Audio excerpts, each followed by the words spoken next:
How many jotos does it take to start a podcast? 3.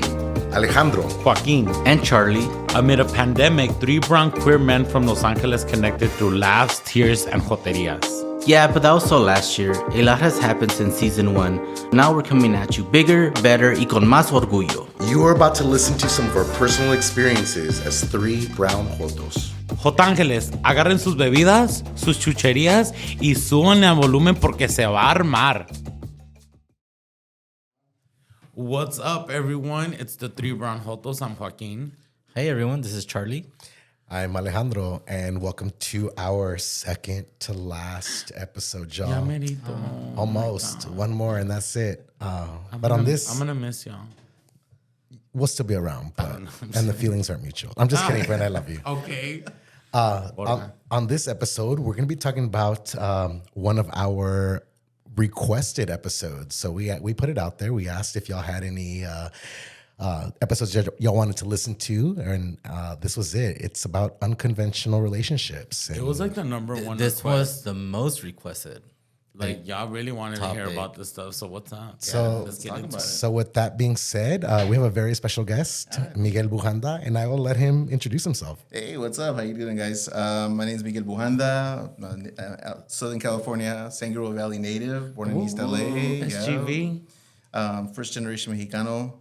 And here to come talk a little bit about unconventional relationships, talk a little bit about myself. Like I always tell people, I'm going to share a perspective, my personal views on it. I had done some research and a lot of conversations about unconventional relationships. So I'm looking forward to see what you all have to say about it, and of course, see if I can answer some questions and maybe learn a little bit from you guys too.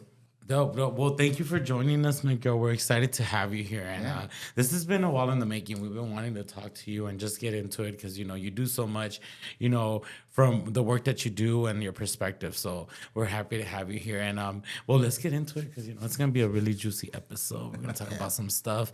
So first question, I guess, to get us into is how do you identify relationship-wise? Yeah, so Historically, I've always, I participated in the concept of monogamy, of being monogamous with most of my relationships, right? Because that's what we learned growing up. They don't always work, but, you learn them.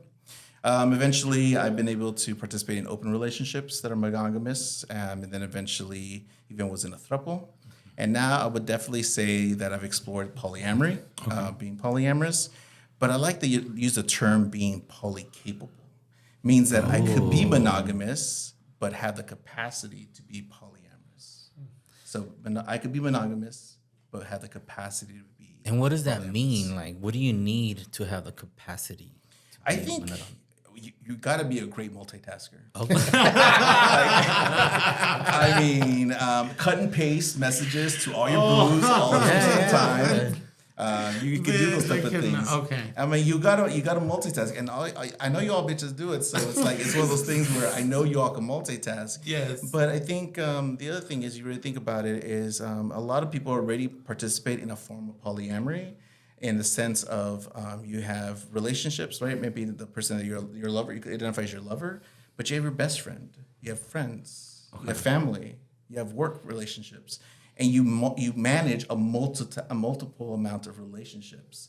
I just have a little bit of extra skills in saying I can manage romantic relationships in addition to that. Okay. So that's why I'm polycapable, and that's why I think that's why I feel confident being saying I'm polyamorous. But I would not mind being in a monogamous relationship. I could do both. Miguel, and do you think that and thank you for that perspective and that concept from, because I think it also gives us a different way of looking at it and really thinking of normalizing these conversations, right? Because when you think about love, affection, nurturing, it all manifests in different ways, and sex also, right? Everyone's worried about sex and relationships. I get it. We'll talk about it's right. Like, would you say that's a way of normalizing this conversation around polyamory, around being polycapable? And yeah, I think my friends and even my colleagues at work, I'm very open about being polyamorous. I think it's very important for us to be able to, any type of marginalized community, is to just be seen, be heard, and share your story, because the reality is, everyone likes to create their own narrative and their assumptions about communities unless you talk about it, unless you show them it works, and positive views on it, right? I think I would say that, no disrespect to my past monogamous relationships or relationships in the past, my polyamorous relationship has been some of the most healthiest relationships with honesty, conviction, and people like this used to say that monogamous relationships are committed. I've never felt so committed to my poly partners as much as I have in my monogamous partners.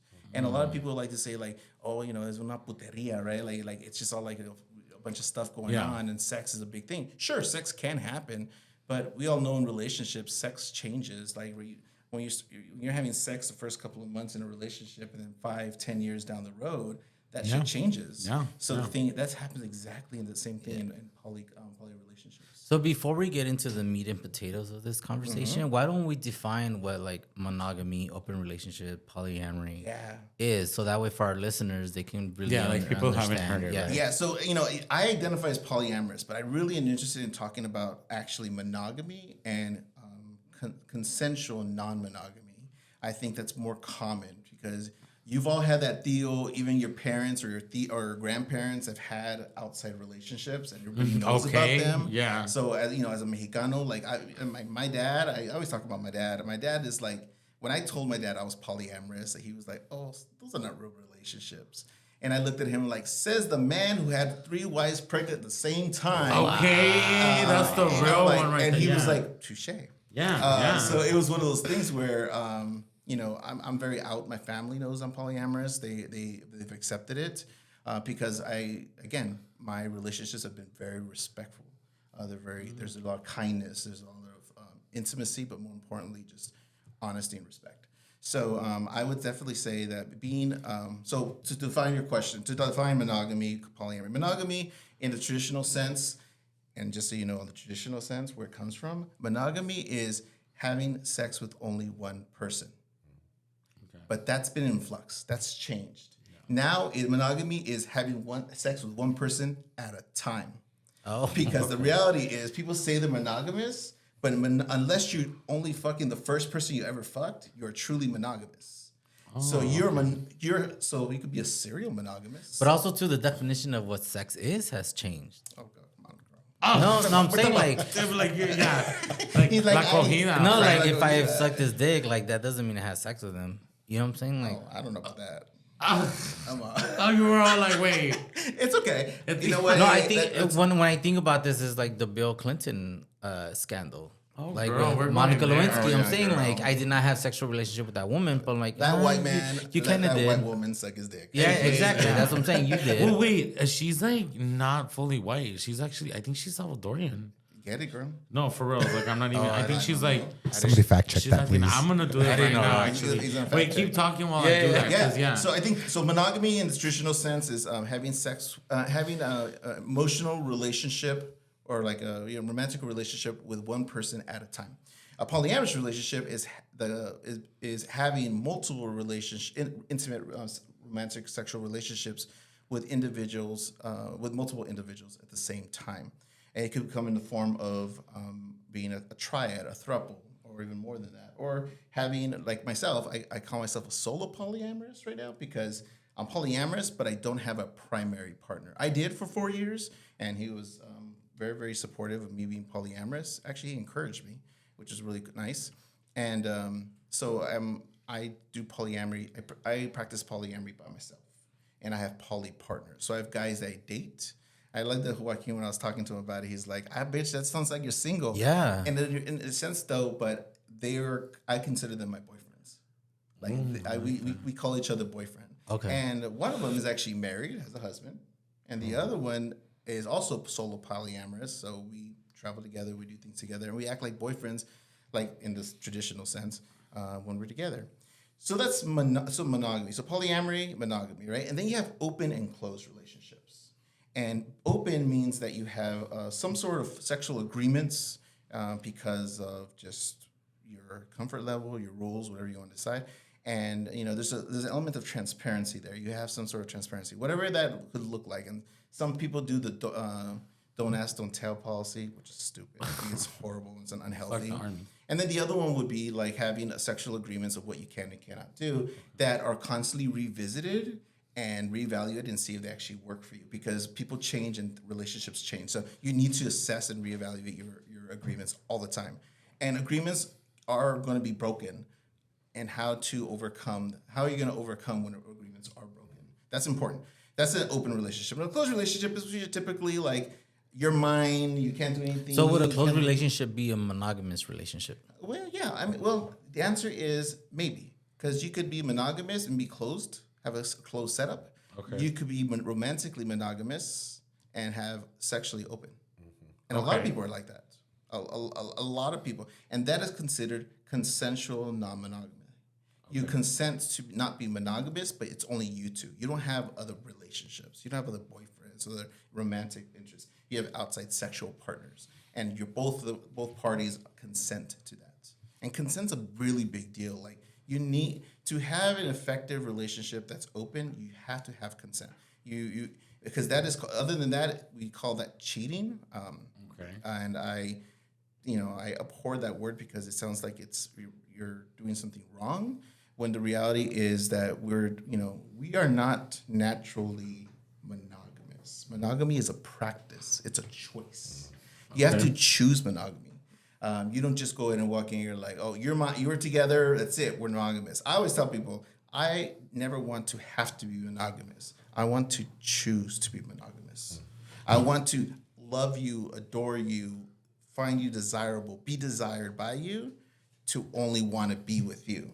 And that may change down the road. And I want us to be okay with that. Because we're human, because we're men, whatever you want to call it. And I'm my father's son, so I just told him he has 3 wives and 3 kids. You're like, I'm just projecting. So I think it's really important for me to say that that's why I think I could manage all types of relationships. Like, I'm dating currently 2 individuals that are considered my poly partners, and I just started dating somebody, and it's, we're working on it. He's monogamous. He doesn't participate as polyamory, but he's fine with me being polyamorous. He just chooses to be monogamous with me. Okay. And the relationship is a mixed.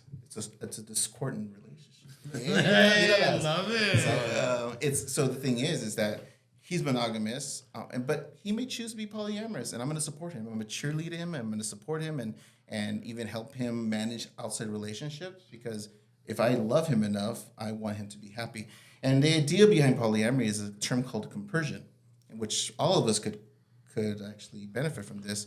Is when you see so here, I'll give you an example. You see your friend and they tell you they're going to get married. Okay. And then you get excited for them. Yeah. They're like, oh my God, you're excited. And then they see you excited, so they get more excited. And then everyone's getting excited, even more happy. So you start supporting one another. Then all of a sudden, you're now having this compersive state. You're actually happy for somebody else's happiness. So having compersion is having a relationship and your partner sexually desiring somebody else. You're like, go for it. Go have fun. Tell me about it later. And then you support them in that choice, and they come back and you celebrate their sexuality. How awesome would it be if your partner celebrated everything you did, truly accepted everything you did, even your sexual desires that you have? So that's why I choose to be polyamorous, because I want to have that level of connection with my partner, or partners, to be able to celebrate their sexuality, but still be invested emotionally, intellectually, and at some point even join as life partners. Because I still want to get married. I kind of still want to have kids. I'm going to be 45 this year, but the thing is, there's a lot of things I still want to do in the traditional sense, right? Or I should say the historical traditional sense. Yeah. But the reality is, I could have it all. And because we are in the era of entitlement. Okay. This is the era of entitlement. Goes beyond polyamory. Talks about just our rights, us being seen. And that's why we blame the younger generation, the millennials, but bitch, all of us, all generations in this time is in the era of entitlement. And that includes having the relationships that I fucking want. Yeah. Because I only live once. And that's it. I'm going to enjoy it. So why do you think, because right now I heard you say you celebrate your partner's sexual celebration. Why do you think polyamory gets a bad rep? And I think, I don't know, is it because a lot of people can't separate the sexual desires with like our relationship? I think we're taught as young people, and especially as a young Latino, that like possession, right? Yeah. Being possessive, like your mind. Yeah. Like, bitch, no one is a possession. Humans are not a possession.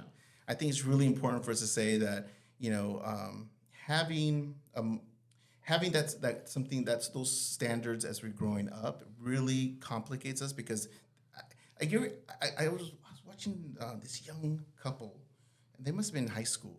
And he was literally just like holding on to her, gordito, like gordita, he was like holding on, like, bitch, no one's gonna take her, let her go. Yeah. But in my head, right? And then I was laughing. I was just like, but that's what he's. Me and taught Alex are us. like, someone hold us like that.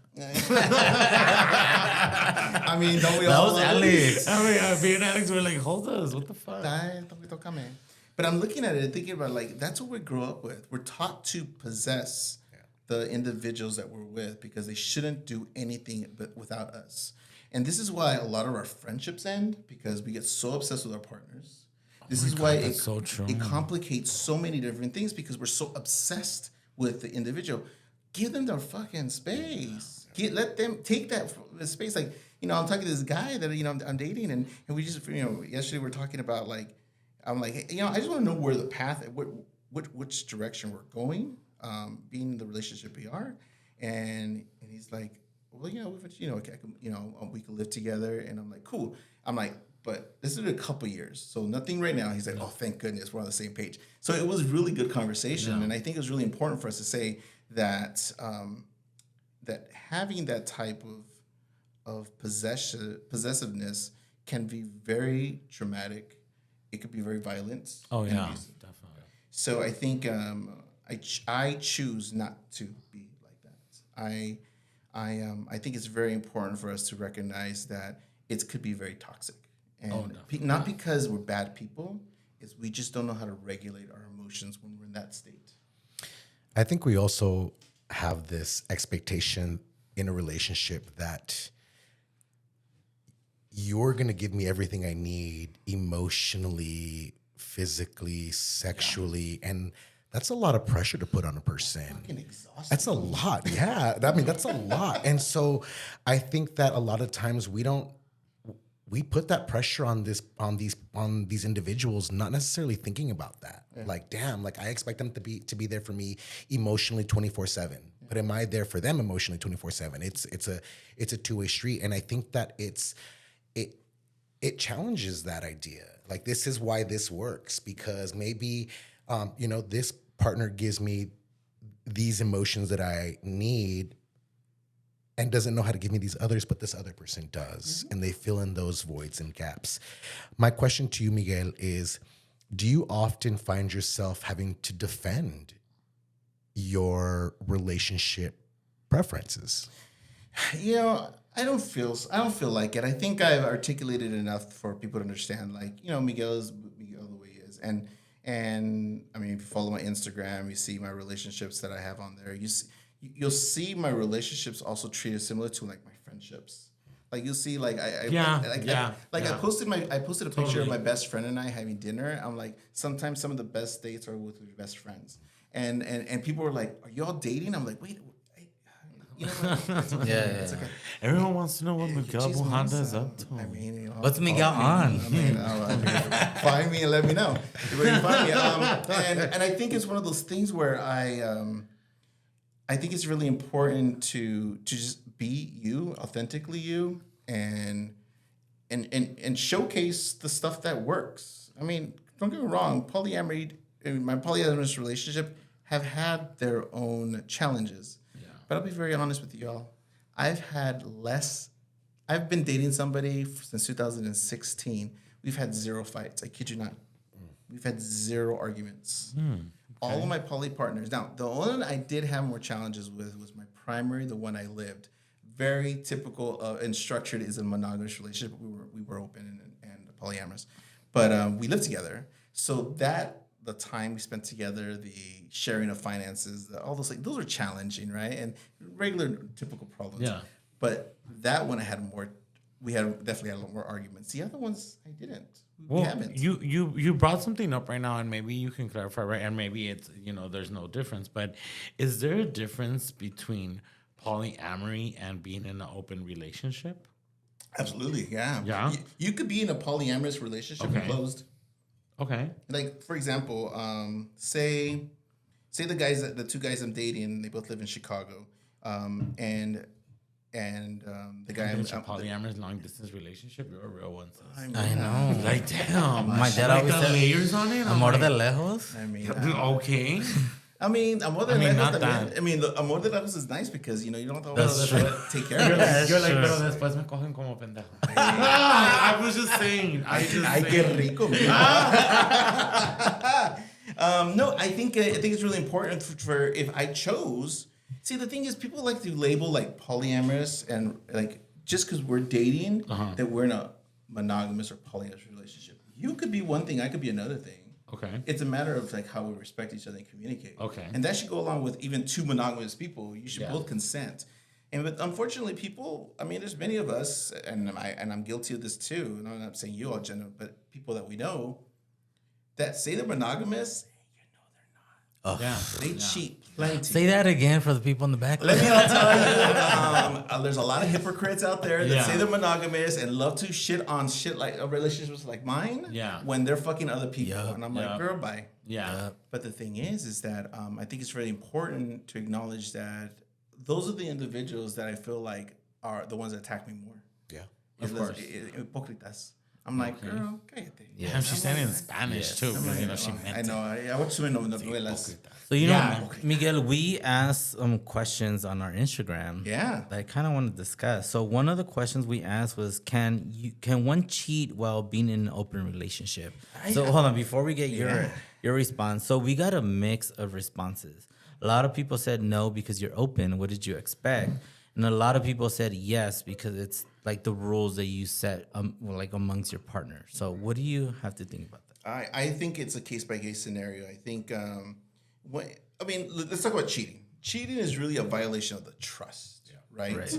You could cheat in so many ways, and people love talking about sex and cheating, but you could cheat on somebody financially, economically. You could cheat on somebody Emotionally, even. Emotionally. Damn, okay. Yeah, So, of course, so emotionally. you have all these things, right? So people like to like you fuck somebody, the relationship. Like I'll put this out there.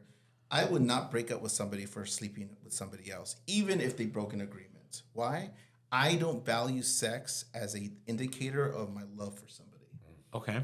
So my thing is I will, if a person has sex with them, I'm like, why'd you have sex?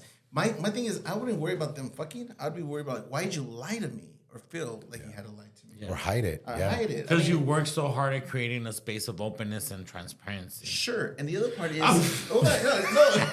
no. You know how I feel about that word. It's my favorite word. Sure. You say sure when you don't love agree. sure. Yeah. Sure. Yeah. Like, sure is like whenever. Sure is we're- like no. Whenever we don't like a bitch's idea, we're like, sure, sure. I'm thinking is, if I love you, why are you going to live in a state of fear with me? Why do you have to be so afraid to tell me something that you enjoyed? Yeah. And that really goes against one of my feelings is like, if I love you enough, why would you be so scared to tell me the truth? And I actually have more issues with somebody hiding something because, and then I think about like, what the fuck did I do wrong? That you felt so inclined to That's the moment that you internalize it, and it creates like the Yeah. chaos for you, which is not where you want to live in. Yeah, I don't. And my thing is like, don't do that to yourself. Like, I love you. Like, yeah, you're going to make a mistake. You're going to do shit. You're going to spend extra money on this when we talked about saving money. You're going to not take out the trash when I asked you to take out the trash because this is going to make it more convenient for me. You're going to, if you fuck somebody else, hey, you should just have told me. So then I knew that you're going to be 30 minutes late to dinner.